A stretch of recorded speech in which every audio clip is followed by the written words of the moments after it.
السلام عليكم، علي معكم البنات. اليوم حبيت نوري لكم هذا المكون.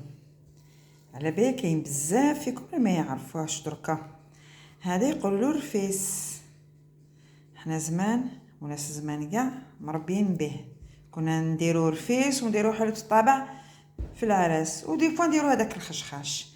بون هذا المكون شوفوا واش فيه دقيق محمص، دقيق تاع الطمينه، نفرغوه فوق التمر اللي نكونوا نحينا له العظمه، التمر تاع العرجون ماشي تمر هذاك المعجون. نو شوفوا لازم يجي هاد القشور هادو هكذايا.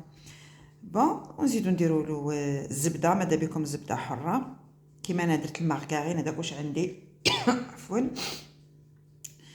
وتبلو تحبوا تشدوه كيك بالزبده، كاين اللي ما يحبش الزبده بزاف، انا درت له شويه تاع عسيله باش يشد هكذا روحو. دوكا هكذا شوفوا واش نديرو. تحبوا الناس زمان كانوا يكوروه، الرفيس كان يجي مكور، وكاين يديروه مقروطات. دوكا راهم يديروه في هذا المول هدايا. غلفتو بشويه هذاك الفيلم اليمونتير يخرج هكذا. وبصحتكم. الرفيس تاعنا بالخف يوجد، صحيتو.